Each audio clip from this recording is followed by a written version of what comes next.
তাহলে মুহররম মাসের ফজিলত আমরা প্রথম আলোচনা করব কি মুহররম মাসের ফজিলত।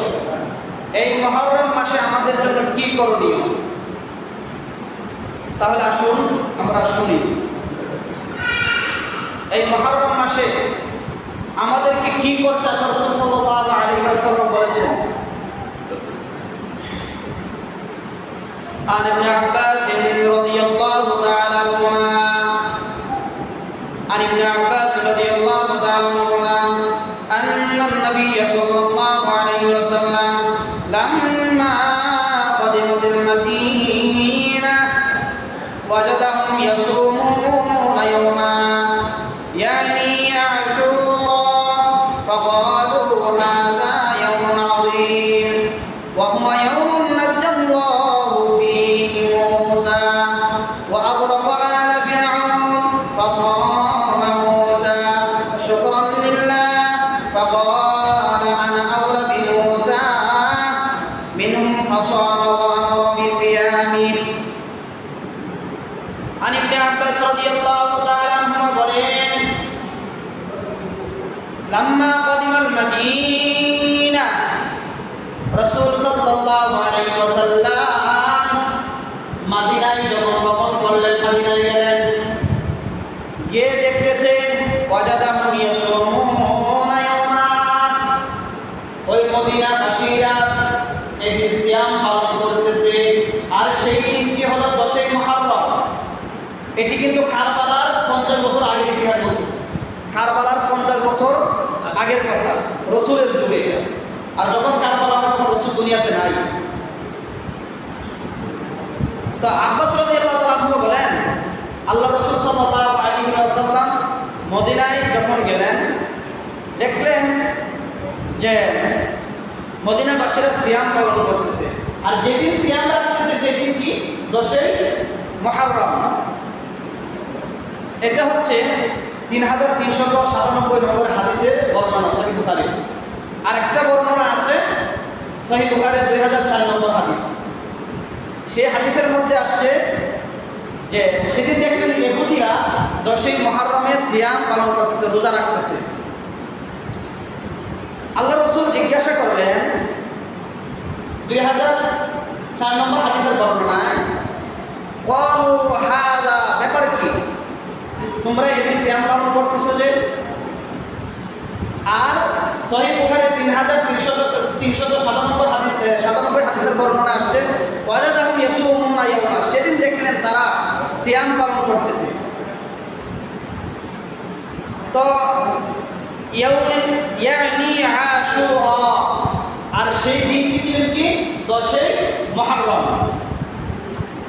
ফাকালু হাযা ইয়াউমুন আযীম, যখন তাদেরকে জিজ্ঞাসা করা হলো ব্যাপার কি, তোমরা এই দিন সিয়াম রাখতেছো কেন, তখন তারা উত্তর দেয় ফাকালু হাযা ইয়াউমুন আযীম, সেই দিনটি হচ্ছে বড় দিন, বা সেই দিনটি হচ্ছে বরকতময়, মানে মহা এক দিন, এই জন্য আমরা সিয়াম পালন করি, এই দিন বড় দেখে। কিন্তু কারণটা কি, কারণটা তারা বলতেছে যে ওয়া হুয়া ইয়াউমুন নাজ্জাল্লাহু ফীহি মূসা, সেই দিন আল্লাহ তাআলা মূসা আলাইহিস সালাতু ওয়াস সালামকে ফেরাউনের কবল থেকে রক্ষা করেছিলেন। এই কথা কিন্তু আমরা সবাই জানি যে মূসা আলাইহিস সালামের পিছনে ফেরাউন দৌড়ছিলেন মূসা আলাইহিস সালামকে ধরার জন্য। মূসা আলাইহিস সালাতু ওয়াস সালাম লোহিত সাগরে পার হয়ে গেলেন, তারপরে ফেরাউন তাদেরকে ধরার জন্য তারা করছেন, কিন্তু মাঝখানে ফেরাউন যাওয়া মাত্রই মূসা আলাইহিস সালাতু ওয়াস সালাম এই পারে উঠে গেলেন, আর ফেরাউন যখন মাঝখানে গেলেন তখন আল্লাহ তাআলা ডুবিয়ে হত্যা করে দিলেন। তো সেদিন বলতেছেন, সেই দিনের কথা যে মূসা আলাইহিস সালাতু ওয়াস সালাম মূসা আলাইহিস সালামকে এবং তার জাতিকে ফেরাউনের কবল থেকে আল্লাহ রক্ষা করেছিলেন। ওয়া আগরাকা আলা ফিরআউন, আর ফেরাউনকে এবং তার দলবলকে সেদিন আল্লাহ তাআলা পানিতে ডুবিয়ে মেরেছিলেন। তারপরে বলতেছেন ফাসামা মূসা শুকরান লিল্লাহ, আর সেই দিন মূসা আলাইহিস সালাম খুশি হয়ে আল্লাহ তাআলার কাছে একদিন শুকরানা রোজা রেখেছিলেন। মূসা আলাইহিস সালাম কি রেখেছিলেন? খুশি হয়ে শুকরানার একদিন একটা সিয়াম পালন করেছিলেন। আমরাও এই জন্যে সেই খুশিতে আমরা 10ই মুহররম, যেহেতু সেই দিনটি ছিল 10ই মুহররম, এই জন্য আমরাও একটা সিয়াম পালন করি। তারপর আমাদের নবী মুহাম্মদ সাল্লাল্লাহু আলাইহি ওয়াসাল্লাম বলতেছেন ফাকালা আনা আউলা বিমূসা মিনহুম ফাসামা ওয়া আমারা বিসিয়ামিহি, যে তোমাদের চাইতে মুসা আলাইহিস সালামের হত্যার আমি বেশি, তোমাদের চাইতে মুসা আলাইহিস সালামের হত্যার আমি বেশি। অতএব মুহাম্মদ সাল্লাল্লাহু আলাইহি ওয়াসাল্লাম সেদিন রোজা রাখলেন এবং সাহাবীদেরকে এবং বলা হয়েছে যে তোমরাও সিয়াম রাখো, সিয়াম রাখো। তারপরে এই গেল 10ই মুহররম। তাহলে এই যে 10ই মুহররম সিয়াম রাখা হয় সেটা মূলত কি কারবালার উদ্দেশ্য করে রাখা হয়, নাকি মুসা আলাইহিস সালামকে আল্লাহ তাআলা নাজাত দিয়েছিলেন, মুক্তি দিয়েছিলেন সেটার উদ্দেশ্যে রাখা হয়? কথা বলেননি? মুসা আলাইহিস সালামকে আল্লাহ তাআলা এই কাফের এত বড় একটা কাফেরের হাত থেকে রক্ষা করেছিলেন বলেই সেই উদ্দেশ্যে মুসা আলাইহিস সালাম শুকরানা রোজা রেখেছিলেন, আমরাও এই জন্য রাখি। এখন কেউ যদি বলে আমরা হুসাইন রাদিয়াল্লাহু তাআলা আনহু কারবালার ময়দানে শহীদ হয়েছেন এই জন্য আমরা রোজা রাখি, তো রোজা তো হবে না, হবেই না, বলার গুনাহ হবে। কেন? এইটা কারবালার সঙ্গে কোনো সম্পর্ক নাই। 10ই মুহররম মানে আশুরায়ে মুহররম মানে 10ই মুহররম, 10ই মুহররমের কারবালার সঙ্গে কোনো সম্পর্ক নেই। এটা আপনাকে আমাকে কথা বুঝতে হবে। তো রোজার কারণ হলো এটি। রাসূল সাল্লাল্লাহু আলাইহি ওয়াসাল্লাম বলেন সুমু ইয়াউমা আশুরা, তোমরা মুহররমের 10 তারিখে সিয়াম পালন করো, মুহররম মাসে সিয়াম পালন করো। ওয়া খালিফুল ইয়াহুদা, এবং ইহুদিদের বিরোধিতা করো, ইহুদিদের বিরোধিতা করো। ওয়া সুমু ক্বাবলাহু ইয়াওমান আও বা'দা ইয়াওমা, যে তোমরা ইহুদিরা রেখেছিল 10 তারিখে রোজা, তোমরা একদিন পূর্বে অথবা একদিন পরে সিয়াম পালন করো। মানে বোঝাতে চাচ্ছে যখন দেখলেন যে একটা রোজা যদি রাখা হয় তাহলে তো ইহুদিদের সঙ্গে সাদৃশ্য হয়ে গেল, তারও একটা আমারও একটা, কিন্তু রাসূল সাল্লাল্লাহু আলাইহি ওয়াসাল্লাম বলছে কি তোমরা ইহুদিদের বিরোধিতা করো। তাহলে বিরোধিতা করতে গেলে তাহলে আরেকটা দরকার আছে।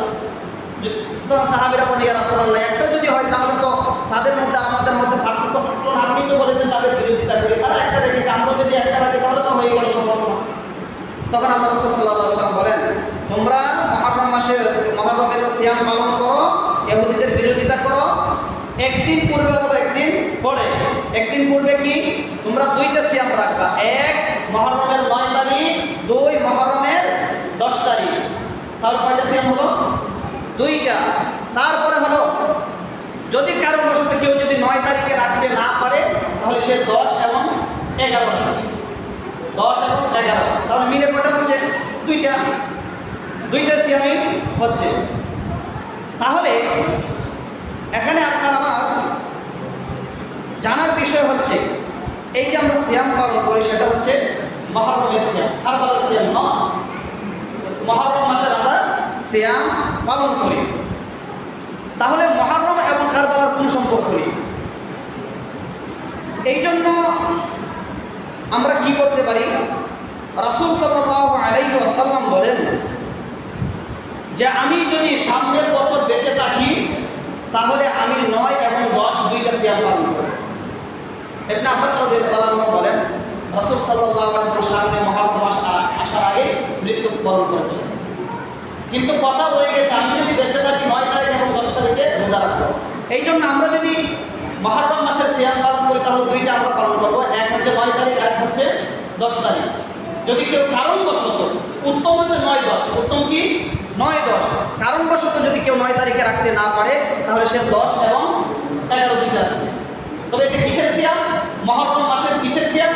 আল্লাহ তাআলা মুসা আলাইহিস সালামকে ফেরাউনের কবল থেকে রক্ষা করেছেন এটার জন্য।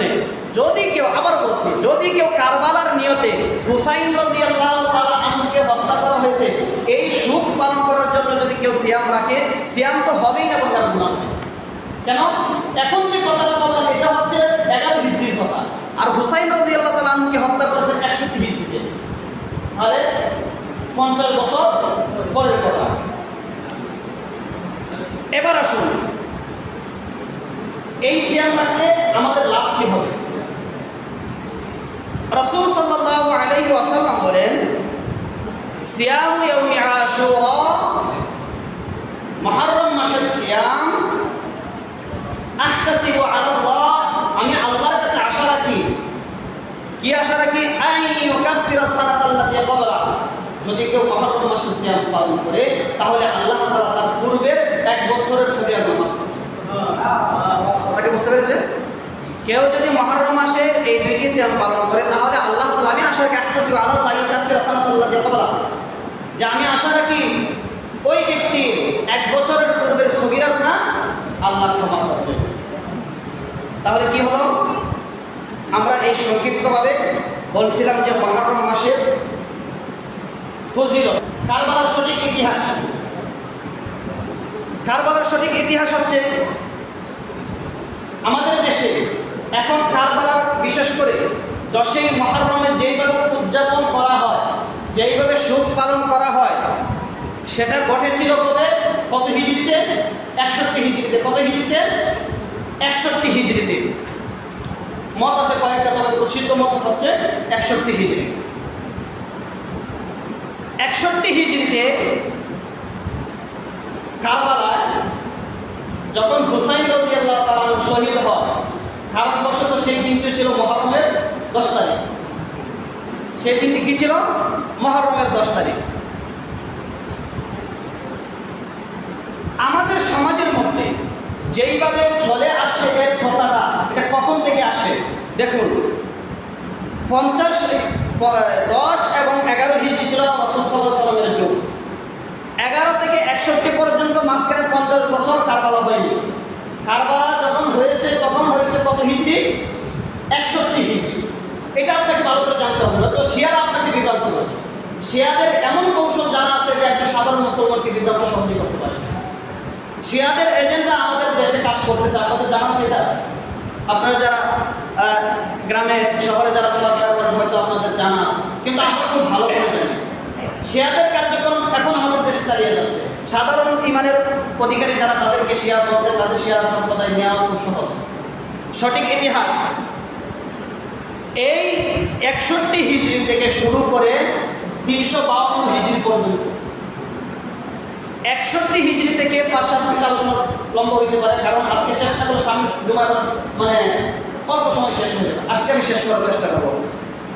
61 হিজরি থেকে শুরু করে 352 হিজরি পর্যন্ত প্রায় কত বছর মাঝখানে? প্রায় 300 বছর। কত বছর? 300 বছর।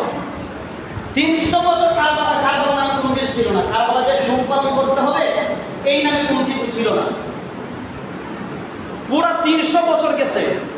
কারবালার দিন আমাদেরকে শোক পালন করতে হবে, অমুক করতে হবে, তাজিয়া বানাতে হবে, মরজিয়া করতে হবে, কবর বানাতে হবে, ঘোড়া বানাতে হবে, মাতম করতে হবে, কোনো কিছুই ছিল না 300 বছর। যখন খলিফা আব্বাসীর যুগে, কট্টর আমির যে ছিলেন তার নাম ছিল মুঈদুদ্দৌলা। খলিফা আব্বাসীর যুগে কট্টর শিয়া সম্প্রদায়, শিয়া অনুসারী একজন ছিলেন, খলিফা একজন ছিলেন যার নাম ছিল মুঈদুদ্দৌলা। কি নাম? মুঈদুদ্দৌলা। সে শিয়া সম্প্রদায় অনুসারী, সে ছিলেন আমির। এই 352 হিজরিতে সে কি করলেন? যেহেতু আমির, সমস্ত জারি করে দিলেন, পুরা শহরের মধ্যে জারি করে দিলেন, আজকের এই দিনে হুসাইন রাদিয়াল্লাহু তাআলা আনহুকে হত্যা করেছেন, অথচ তারা কিন্তু হত্যা করেছে। এই আলোচনা বলো। মুঈদুদ্দৌলা যে বলতেছে তারা নিজেরাই কিন্তু হুসাইন রাদিয়াল্লাহু তাআলা আনহুকে হত্যা করেছে। শুধু হুসাইনকে নয়, উসমান রাদিয়াল্লাহু তাআলা আনহুকে হত্যা করেছেন, আলী রাদিয়াল্লাহু তাআলা আনহুকে হত্যা করেছেন, হাসান রাদিয়াল্লাহু তাআলা আনহুকে হত্যা করেছেন, এবং শেষ পর্যায়ে হুসাইন রাদিয়াল্লাহু তাআলা আনহুকে হত্যা করেছেন। যারাই হত্যা করেছেন তারাই আজকে সুফল। আজকে আমরা এই দিনে হুসাইনের হত্যার করুণ কাহিনী নিয়ে আমরা শোক পালন করব। আজকে 10ই মুহররম আমরা কি করব? যে সমস্ত দোকান পাট, ব্যবসা বাণিজ্য, কোর্ট কাছারি, আদালত, অমুক তমুক যা কিছু আছে সব বন্ধ। সব কি বন্ধ? সেই দিন সব কিছু বন্ধ করিয়ে তারা 352 হিজরিতে এই 10ই মুহররম, বিশেষ করে 10ই মুহররমকে উদ্দেশ্য করে কারবালার দিনকে কেয়ার মধ্যে কি পান্তালাতে গিয়ে মিশিয়ে তারা 10ই মুহররমকে হুসাইনের দিন নিয়ে গেলেন। 352 হিজরি থেকে শুরু হয়েছে কারবালার এই শোক পালন করা। 353 হিজরিতে এই যে তারা এই প্রথাটা চালু করলেন, তখন দুই দল ছিলেন, শিয়া এবং সুন্নি। শিয়া এবং সুন্নি, কিন্তু সুন্নিরা এটা মেনে নেয়নি। তখন তাদের মধ্যে সংঘর্ষ হয়, মারামারি হয়, অনেক রক্তপাত ঘটছে, কিন্তু সুন্নিরা এটা মেনে নেয়নি। এই থেকে আমি আপনাকে বোঝাতে চাই 352 হিজরির আগে কিন্তু কারবালার শোক পালন বলতে কোনো কিছু ছিল না। এবার আসুন, এই শিয়ারা কি করেছেন, তারা যখন দেখলেন যে ওসমান রাদিয়াল্লাহু তাআলা আনহুকে তার হত্যা করেছেন, আলী রাদিয়াল্লাহু তাআলা আনহুকে তার হত্যা করেছেন, এবং হুসাইনের বড় ভাই আলীর বড় সন্তান হাসান রাদিয়াল্লাহু তাআলা আনহুকে তারা হত্যা করেছেন, বিষ খাইয়ে তারা হত্যা করেছিলেন, এবং হুসাইন রাদিয়াল্লাহু তাআলা আনহুকে তারা কারবালার ময়দানে হত্যা করেছেন। এর ইতিহাস কি? এর সঠিক ইতিহাস হচ্ছে, যখন দেখলেন আলী রাদিয়াল্লাহু তাআলা আনহু নেই, তখন 6 মাসের জন্য হাসান রাদিয়াল্লাহু তাআলা আনহু খলিফা হিসাবে ছিলেন। দেখলেন যে, আমি সংক্ষেপে শেষ করে নিচ্ছি, মাঝে মাঝে ছেড়ে দিয়ে, দেখলেন যে কন্ট্রোলে আনতে পারে না দেশ। দেখেন না আমাদের দেশ এখন কেমন হয়েছে, মানে বিশৃঙ্খলা হয়ে গেছে না। যখন আলী রাদিয়াল্লাহু তাআলা আনহু মারা গেলেন, তখন একটা আলী রাদিয়াল্লাহু তাআলা আনহুর সময় বিশৃঙ্খলা ছিলেন। হুসাইন রাদিয়াল্লাহু তাআলা আনহু 6 মাস, হাসান রাদিয়াল্লাহু তাআলা আনহু 6 মাস দেখলেন, কিন্তু কন্ট্রোলে আনতে পারে না। তিনি কি করলেন, এই যে মুআবিয়া রাদিয়াল্লাহু তাআলা আনহুকে কি করলেন, ওনার কাছে বললেন যে আমার ওই দেশের খলিফা আপনি পালন করেন, দায়িত্ব পালন করেন, আমার এটা আমার কন্ট্রোল করা আমার পক্ষে সম্ভব না। কিন্তু মুআবিয়া রাদিয়াল্লাহু তাআলা আনহু 20 বছর খলিফা পালন করেছেন, এর ভিতরে কেউ তার একটা ভুল করতে পারেনি। মানে দেশ পরিচালনা করতে গিয়ে তার মধ্যে ত্রুটি ছিল না। যাই হোক, এক পর্যায়ে হুসাইন রাদিয়াল্লাহু তাআলা আনহুকে যখন মুআবিয়া রাদিয়াল্লাহু তাআলা আনহু মারা যাবেন, তখন তিনি বলে গেছেন আমার পরে খলিফা হবেন ইয়াজিদ। কে হবেন? ইয়াজিদ। ইয়াজিদকে মুআবিয়া রাদিয়াল্লাহু তাআলা আনহুর সন্তান। তখন দেখলেন তারা যে শিয়া সম্প্রদায় যারা, তারা কিন্তু সবাই ইয়াজিদকে খলিফা হিসেবে মেনে নিয়েছে। কিন্তু মক্কা এবং মদিনার কিছু সাহাবীরা ছিলেন, তারা বলতেছে না, আমরা ইয়াজিদকে খলিফা হিসেবে মানব না, আমরা ইয়াজিদকে খলিফা হিসেবে মানব না।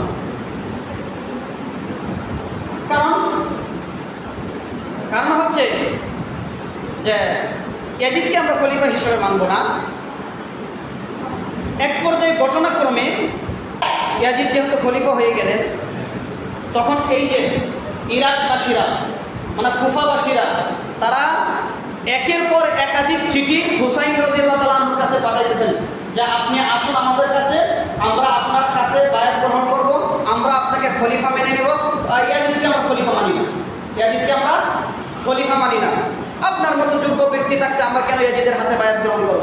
না, আমরা ইয়াজিদকে খলিফা মানি না, আপনাকে আমরা খলিফা মানবো, আপনি আসুন। কিন্তু একের পর এক চিঠি যাইতেছে, একের পর এক চিঠি যাইতেছে। তখন কি করলেন, আর চিঠি সব যাইতেছে শিয়াদের পক্ষ থেকে, যারা মুসলমানদের এক প্রকার মুসলমানদের দুশমন। তখন তারা দেখলেন না, চিঠি হুসাইন যেহেতু আসতেছে না, বারবার চিঠি পাঠাইতেছে। তখন তারা কি করলেন, হুসাইন রাদিয়াল্লাহু তাআলা আনহু এটাকে জানার জন্য, পরীক্ষা করার জন্য হুসাইন রাদিয়াল্লাহু তাআলা আনহু আপন চাচাতো ভাই মুসলিম বিন আকিলকে ওই ইরাকে পাঠাইলেন, কুফাতে পাঠাইলেন। আচ্ছা যাও, তুমি যাও, তারা যেহেতু এত চিঠি পাঠাইতেছে, দেখি তো চিঠিটা কতটা সত্য, তারা কি সত্যি আমাকে আমার হাতে বায়াত গ্রহণ করবে, খলিফা আমাকে মানবে, নাকি ইয়াজিদকে তারা মেনে নিয়েছে, নাকি অন্য কোনো কৌশল আছে। তো তার চাচাতো ভাই মুসলিম বিন আকিলকে পাঠাইলেন, উনি গেলেন। এক পর্যায়ে লম্বা আলোচনা, দেখালেন যে এক পর্যায়ে উনি চিঠি দেখে পাঠালেন, ঠিক আছে তারা আপনাকে মেনে নেবে, আপনি আসুন। আসলে তারা তখন মুসলিম বিন আকিলকে, তারাও কিছু মানুষ, তারাও কিছু মেনে নিয়েছিল। তখন বলতেছে আচ্ছা ঠিক আছে আপনি আসুন। চিঠি কিন্তু চলে গেছে। এখনের যুগ হইলে যে এখনের মতো হলে তো আমরা ফোনতে জানিয়ে দিতেন যে না আপনি আসেন না, আপনি আসিয়েন না। কিন্তু তখন তার ফোনের ব্যবস্থা ছিল না, চিঠির মাধ্যমে আদান প্রদান করতেন। তো অনেক দূরের রাস্তা, কোথায় মদিনা, কোথায় মক্কা, কোথায় ইরাক, অনেক দূরের রাস্তা। তখন দেখলেন যে মুসলিম বিন আকিলের যেহেতু চিঠি চলে আসলে, না তাহলে আমি যাবো, তারা আমাকে খলিফা হিসাবে মেনে নিবে। তিনি কি করলেন, রওনা হইলেন ইরাকের পথে, কুফার উদ্দেশ্যে উনি রওনা হলেন। সবাই আমাকে মেনে নিবে, খলিফা মেনে নিবে, বায়াত গ্রহণ করবে। তাই শিশু বাচ্চা মহিলাদেরকে নিয়ে বর্ণনায় আসছে যে ওনার সঙ্গে ৭২ জন ছিলেন, শিশু, অসহায় নারী, শিশু বাচ্চারা। এখানে আরেকটা বিষয় আপনার মাথায় ঢোকাতে চাই, এই বিষয়টা আপনাকে মাথায় রাখতে। হুসাইন কিন্তু এখানে যুদ্ধের জন্য যায়নি, এই কথা কিন্তু সত্য, যুদ্ধের জন্য যায়নি। কেন? যুদ্ধের মধ্যে শিশু বাচ্চা নারীদেরকে নেওয়া নিষেধ। শিশু বাচ্চাকে কি করবে যুদ্ধের ময়দানে? যদি তিনি যুদ্ধের ময়দানে যাইতেন, যুদ্ধের নিয়তে যাইতেন, তাহলে এই প্রমাণ করে সাহাবীদের কথা। যখন তিনি মদিনায় থেকে মক্কায় আসলেন, ইরাকের দিকে রওনা হবেন, তখন সাহাবীরা বললেন, তখন এই সলিল কদর সাহাবীরা ছিলেন, আব্দুল্লাহ ইবনে আব্বাস, আব্দুল্লাহ ইবনে জুবাইর, আব্দুল্লাহ ইবনে ওমর, এরকম বড় বড় সাহাবীরা ছিলেন। তারা বলতেছেন যে আপনি কোথায়, কোন দিকে রওনা হচ্ছেন, আপনি কোথায় যাবেন? তিনি বলতেছেন আমি যাব ইরাকে, কুফার উদ্দেশ্যে। তারা আমাকে মেনে নেবে, ইয়াজিদকে তারা মানে না, আমার হাতে বায়াত গ্রহণ করবে, আমাকে খলিফা হিসেবে মেনে নেবে। তখন আব্দুল্লাহ ইবনে ওমর, সাহাবীরা বলছে আপনার যাওয়ার প্রয়োজন নেই। কি বলছে? আপনার যাওয়ার প্রয়োজন নাই, তারা আপনাকে মেনে নেবে না। আর তারা হচ্ছে ওই শ্রেণীর মানুষ যারা ওসমানকে হত্যা করেছে, তারা হচ্ছে ওই শ্রেণীর মানুষ যারা আপনার বাবা আলীকে হত্যা করেছে, তারা হচ্ছে ওই শ্রেণীর মানুষ যারা আপনার বড় ভাই হাসানকে হত্যা করেছে। তারাই এখন আপনাকে মিথ্যে কথা বলে নিয়ে আপনাকে তারা হত্যা করে, আপনার যাওয়ার প্রয়োজন নেই। তখন বলতেছে কি বলেন, তারা তো আমাকে মেনে নিবে, চিঠি আসলো। এক পর্যায়ে তিনি মানলেন না, চলে গেলেন। তখন একজন সাহাবী তাকে শহীদ বলে আখ্যায়িত করেছেন, বিদায় দিয়েছেন। শহীদ বলে কি, আপনি এখানে যাইছেন, নিশ্চিত আর ফিরবেন না, আপনাকে তারা হত্যা করবে, তারা আপনাকে হত্যা করবে, আপনি যান। তাদের মধ্যে একজন সাহাবী বলেছেন ঠিক আছে, তাহলে আপনি একা যান, শিশু বাচ্চা নারীদেরকে রেখে যান, তারা তো জানে আপনি ফিরে আসবেন না। এক পর্যায়ে রেখে গেলেন না, সবাইকে নিয়ে চলে গেলেন। সবাইকে নিয়ে যাওয়ার পরে তিনি যখন ইরাকের পথে রওনা হলেন, ইরাকে পৌঁছে গেলেন, তখন তো ইরাকে গিয়ে দেখে তো না, যা ভাবছে তা না, গরমিল হয়ে গেছে। তখন দেখতেছে না, দেখা যায় সাহাবীদের কথা মিলে যাচ্ছে। ইরাকে গিয়ে দেখে না, দেশ তো উলট পালট, তারা তো আমাকে মেনে নিয়ে গিয়ে দেখে এই দিকটা সবাই মেনে নিয়েছে, এই দিকটা সবাই মেনে নিয়েছে। তখন হুসাইন রাদিয়াল্লাহু তাআলা আনহু এই যে এতগুলি মানুষ নিয়ে গেলেন, যেতে যেতে যেতে যেতে কারবালার প্রান্তরে পৌঁছে গেছে। কারবালার প্রান্তরে পৌঁছে গেছে, পৌঁছে দেখেন দেশের হালত ভালো না, সবাই এদিকে মেনে নিচ্ছে, আরে আমাকে কি নেই, তখন আমাকে মিথ্যা বলে তারা নিয়ে আসবে। তখন দেখলেন যে না, এখন কি করা যায়। তখন এখানে ইরাকে বুসরার গভর্নর ছিলেন একজন লোক ছিলেন, নামটা মনে আসতেছে না। আর কুফার গভর্নর ছিলেন নু'মান ইবনে বাশির, একজন সাহাবী, নু'মান ইবনে বাশির রাদিয়াল্লাহু তাআলা আনহু ছিলেন। ওবাইদুল্লাহ বিন জিয়াদ সে ছিলেন বুসরার গভর্নর। তখন ইয়াজিদ তাকে বললেন যে নু'মান ইবনে বাশির যেহেতু নরমনের সাহাবী, তাকে নরমনের সবসময় তো নরম মনের কাজ হয় না, হয় কি অনেক সময় কষ্ট কঠিন হওয়া যায় না। তখন এক পর্যায়ে এই কুফার নু'মান ইবনে বাশিরকে পরিবর্তন করিয়া ওবাইদুল্লাহ বিন জিয়াদের দায়িত্ব দেওয়া হয়। ওবাইদুল্লাহ বিন জিয়াদ এমনিতেই সে কঠোর অন্তরের অধিকারী সবসময়। তখন তাকে দায়িত্ব দেওয়া হলো, আদেশ দেওয়া হলো হুসাইনকে গ্রেফতার করার জন্য। আদেশ দেওয়া হলো কি, হুসাইনকে গ্রেফতার করার জন্য। তারপরে হুসাইন রাদিয়াল্লাহু তাআলা আনহুকে ওবাইদুল্লাহ বিন জিয়াদ তার আদেশে একদল সেনাবাহিনী পাঠাইলেন। এই সেনাবাহিনীর প্রধান ছিলেন শিমার বিন যুল জাওশান। সে ছিলেন কি, সীমার নামটা আমরা শুনেছি, চিনি নাই, শিমার বিন যুল জাওশান মানে তার বাবার নাম কি, তার নাম হচ্ছে সীমা। সে ছিলেন সেনাপতি। তখন বললেন যে শেখ বলতেছেন যে ওবাইদুল্লাহ বিন জিয়াদের হাতে বায়াত গ্রহণ করো, তাকে মেনে নাও। তখন তাকে না, হুসাইন রাদিয়াল্লাহু তাআলা আনহু ছিলেন, আমি তাকে কেন মেনে নেব, আমাকে যদি মানতে তাহলে আমি এদিকে মেনে নেব, তাকে আমি মেনে নেব, তাকে মানার তো কোনো প্রশ্নই আসে না। যখন দেখলেন অবস্থা ভালো না, পরিস্থিতি খারাপ, দেখা যায় যে পরিস্থিতি খারাপ, তখন তিনি 3টা প্রস্তাব রেখেছিলেন। হুসাইন রাদিয়াল্লাহু তাআলা আনহু 3টি প্রস্তাব রেখেছিলেন। এক, তোমরা আমাকে, আমি যে জায়গা থেকে আসছি সেই জায়গায় যাওয়ার জন্য আমাকে বধ করে দাও, মানে আমাকে ছেড়ে দাও, আমি চলে যাই। যখন দেখেন বাঁচার কোনো পথ নাই, অবস্থা খারাপ। 2, তোমরা আমাকে এমন কোনো দেশে যেতে দাও যে দেশে মুসলিমরা বসবাস করে বা আমি তাদের সঙ্গে সারা মানুষের মতো বসবাস করি। 3, তোমরা আমাকে হয় ইয়াজিদের সঙ্গে সাক্ষাৎ করার সুযোগ করে দাও, আমি ইয়াজিদের সঙ্গে কথা বলবো, প্রয়োজন আমি ইয়াজিদকে পরিবার হিসেবে নেব। কিন্তু কোনো প্রস্তাবে সে মেনে নেয়নি। কোনো একটা দিন মেনে নিলে হয়তো প্রাণ বেঁচে যেতে, সে মেনে নেয়নি। এক পর্যায়ে কী করলেন, মেনে নেয়নি, সরাসরি প্রস্তাব হয় আপনি যুদ্ধ করুন তা আপনার সমাজ। এখন তাদের সঙ্গে যুদ্ধ করা সম্ভব, বাচ্চাদেরকে নিয়ে মহিলাদেরকে নিয়ে, মেনে নিচ্ছে না। যুদ্ধ শুরু হয়ে গেছে, হুসাইন রাদিয়াল্লাহু তাআলা আনহু যুদ্ধ করেছেন। এক পর্যায়ে তারা সবাই শহীদ হয়ে গেল, এর মধ্যে অনেক কথা রয়েছে, তো যেগুলি রয়েছে খুব কম সংখ্যক কথা। এক পর্যায়ে কী করলেন, হুসাইন রাদিয়াল্লাহু তাআলা আনহুকে এই কারবালার ময়দানে হত্যা করে ফেলেছে। আর যে হত্যা করেছে, আদেশ ছিল ওবাইদুল্লাহ বিন জিয়াদের, হত্যা করেছে সীমারে, আদেশটা ওবাইদুল্লাহ বিন জিয়াদের, আর হত্যা করেছেন কে, সীমা। তখন হত্যা করার পরে এই কাটা মাথা ইয়াজিদের কাছে দিয়ে গেছে। কিন্তু ইয়াজিদের আদেশ ছিল একটা, যে তাদেরকে গ্রেফতার করো, হত্যা করার আদেশ ইয়াজিদ দেয়নি। সঠিক ইতিহাস থেকে আমরা জানি হত্যা করার আদেশ ইয়াজিদ দেয়নি, সে বলেছে গ্রেফতার করার জন্য। তো অনেক সময় হয় না, দেশের শাসকরা যখন দেশ কন্ট্রোল করতে পারে অমুক তমুককে গ্রেফতার করে না, এরকমটা হয়। কিন্তু তখন তো ইয়াজিদ ছিলেন খলিফা, দেশের শাসক, তখন সে বলতেছে তাকে গ্রেফতার করো, বা যে এরকম বিশৃঙ্খলা সৃষ্টি করে তাকে গ্রেফতার করো। আদেশ ছিল, ইয়াজিদের আদেশ ছিল গ্রেফতার করা, আর ওবাইদুল্লাহ জিয়াদের আদেশ ছিল হত্যা করা। যখন কাটা মাথা নিয়ে গেলেন, তখন তিনি ইয়াজিদের ওবাইদুল্লাহ বিন জিয়াদকে লালন করেছিলেন, তিনি দুঃখ প্রকাশ করেছেন। অনেক বানানো ইতিহাস থেকে আমরা জানি, আমরা অনেকে ইয়াজিদকে দোষারোপ করি, ইয়াজিদ হত্যা করেছে, কিন্তু আদেশটা ছিল ইয়াজিদের হত্যা করেছে সীমারে, আদেশ ছিল ওবাইদুল্লাহ বিন জিয়াদের, ওবাইদুল্লাহ বিন তারও আদেশ ছিল। এক পর্যায়ে তারা কী করলেন, হুসাইন রাদিয়াল্লাহু তাআলা আনহুকে যেদিন হত্যা করেছেন সেদিন ছিল কি, কারণবশত দিনটা হয়ে গেছে 10ই মুহররম। এখন কোথাকার পানি কোন দিকে করায়, কই চলা আল্লাহ রসুল মুহাম্মদ মুসা আলাইহিস সালামকে আল্লাহ তাআলা 10ই মুহররমে নাজাত দিয়েছে, আর সেইখানের কথা এনে আমরা আজকে 10ই মুহররম কারবালার মধ্যে জুটে দিয়েছি।